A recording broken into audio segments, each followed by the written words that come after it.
Bonjour à toutes et à tous et bienvenue dans l'émission 100% Paris Turf. On va analyser la réunion du samedi 8 mars sur l'hippodrome d'Auteuil. C'était une réunion intéressante avec bien évidemment le traditionnel Quintet Plus, mais également deux groupes préparatoires aux belles échéances du printemps. Et on va accueillir Florent Béas qui va nous aider à décrypter cette réunion. Bonjour Florent. Salut François, bonjour à tous. On va tout de suite commencer avec la première course du programme, c'est le prix de Lyon. C'est une épreuve pour des AQPS inédits. Alors ils ont déjà couru en plat, mais jamais en obstacle. Florent, pas facile les inédits, comme d'habitude. Non, ouais, pas facile avec ces débutants sur les obstacles. On fait confiance notamment aux bonnes origines. Et c'est le cas du numéro 8, le Rouge Émis. C'est un neveu de l'excellent Il est français, entraîné par Noël Georges et Amanda Zetterholm. Ce concurrent est confié à James Ribley pour ses débuts. Il a certainement dû travailler en conséquence et on suivra avec intérêt ses premiers pas sur les balais. Et on peut également penser au numéro 9, Littoral, qui a pris une bonne 4e place pour ses débuts en place sur l'hippodrome de Fontainebleau, sans avoir une ligne droite très limpide, mais il a eu une bonne leçon ce jour-là. Il est venu terminer dans une belle action. L'entraînement d'Emmanuel Clayeux, également redoutable. Donc on fait confiance à ces deux concurrents, mais sans grande conviction. Il y en a d'autres qui ont montré des moyens en plat, notamment l'Unmico ou encore le Bon Samaritain. Donc une course principalement à regarder pour l'avenir. Donc en chiffre, ça fait 8 et 9. La deuxième, c'est la deuxième étape des Grand Steeplechase Masters, c'est le prix Troyton, préparatoire bien évidemment au Grand Steeplechase de Paris. Et on va retrouver en piste un 5 ans de qualité, c'est Cadam qui avait remporté l'an dernier le prix Maurice Gillois. Est-ce que c'est ton favori, Florent? Oui, fort logiquement, il a fait forte impression durant l'automne. Il était invaincu. Il avait connu des problèmes de pied durant le premier semestre l'an passé qui l'ont empêché de fournir ses meilleures valeurs. Mais on a vu le vrai Cadam durant l'automne. Il a emporté brillamment le Maurice Gillois. Là, on a l'impression que l'opposition, certes, doit être respectée, mais les meilleurs ne sont pas là. Il doit affronter ses aînés pour la première fois, mais on serait déçu s'il ne s'imposait pas. Et deuxième. Et je lui oppose un autre 5 ans. Qui a l'avantage d'être en condition avancée. Il a fait impression, lui, c'était sur l'hippodrome de Pau, Kip Bourrico. Il est tout neuf, mais il a déjà gagné sur le steeple d'Auteuil. Là, il va découvrir les gros d'en face. Mais attention à lui, car il est en grande forme et il reçoit du poids de ses rivaux. Ce qui justifie la supplémentation de Gabriel Linder. Si Cadam s'annonce dur à battre, il a certainement les moyens de lutter pour un accessible. Donc en chiffre, ça fait 2 et 6. La troisième, c'est le prix prédicateur, le Quintet Plus, le top 5 du jour. Une épreuve forcément ouverte, c'est un handicap. J'ai l'impression qu'il y a quand même au moins quelques bases qui se détachent quand même. A priori, au papier, oui, il faut toujours se méfier.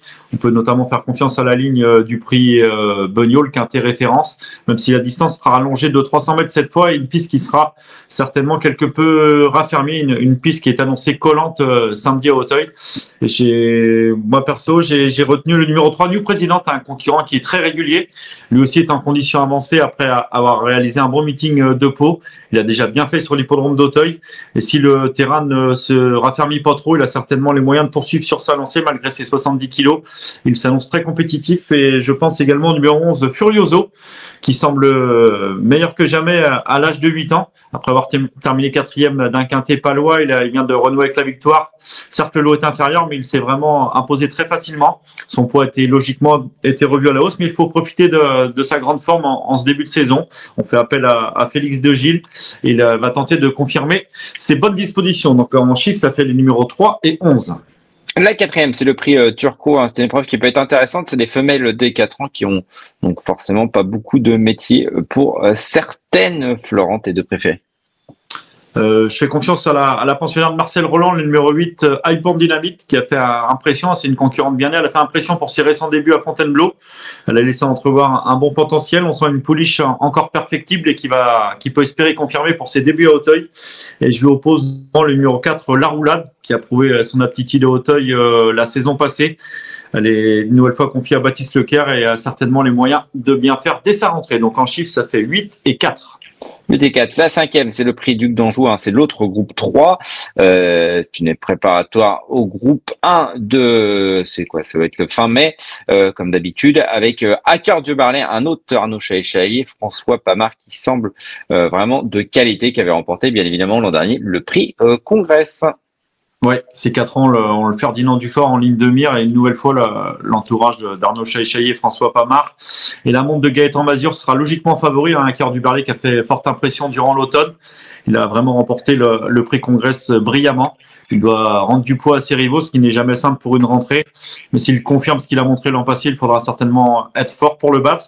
Et je lui oppose son dauphin du prix Congrès, à savoir le 5, l'Authentico, qui a laissé entrevoir de belles capacités donc durant l'automne, qui a, comme on peut le retrouver dans notre rubrique en direct des pistes, a bien travaillé récemment en vue de cette rentrée. Donc attention à lui. Donc en chiffres, ça fait As et 5. La 6e, c'est le prix de Virlans. C'est une listette pour des chevaux de 4 ans, également des bons chevaux au départ de cette course, Florent.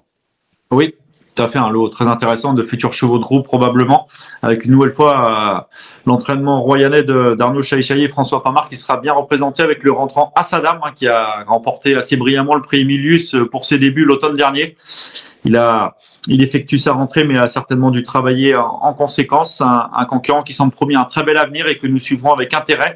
Et je lui oppose une femelle, à savoir le 5 Modiris, qui elle aussi a laissé entrevoir de belles capacités l'an passé. Elle possède davantage d'expérience que son rival. Elle a remporté assez sûrement le prix Chalet en fin de saison et en terrain lourd. Et malgré la présence des mâles, elle peut espérer bien faire dès sa rentrée. Donc en chiffres, ça fait 4 et 5. La 7e, c'est le handicap divisé, c'est la 2e épreuve du 4 et plus le prix Lilium. Ça y est, là ça devient très très ouvert.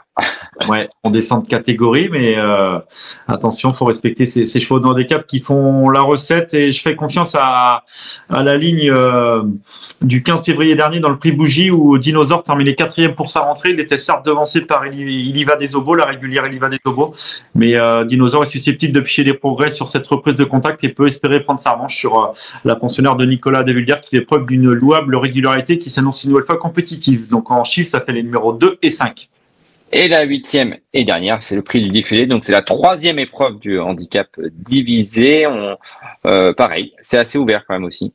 Oui, tout à fait. Je fais confiance à la ligne du handicap de référence. Là, c'est la ligne du prix doublon où Black Track s'imposait. Il ouvrait son palmarès en cette occasion sur les obstacles. Un concurrent qui s'entend bien avec Suzy Gastou. Il a été pénalisé de 2 kilos suite à ce succès, ce qui n'est pas rédhibitoire, semble-t-il. Sa forme aidant, il peut espérer confirmer sous 63 kilos.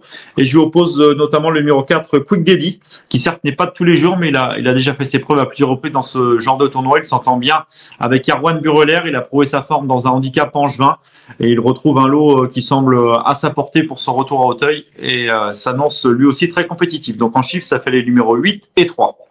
Merci beaucoup Florent. On voit il y a beaucoup plus de partants que dimanche dernier, donc ça devrait être une réunion qui devrait être intéressante au niveau du jeu et puis du sportif, bien évidemment. Florent, ton coup sûr de la réunion dans cette course? Coup sûr, c'est jamais simple et on va pas citer les pensionnaires d'Arnaud Chaillet, François Pamard, dont je Non, trop facile. Favori.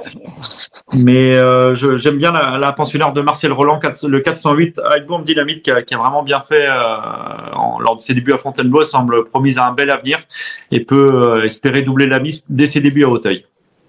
Merci beaucoup Florent, merci à la régie et puis on se retrouve bientôt pour un nouveau numéro de 100% Paris Turf. Demain, ça sera nos amis du trot.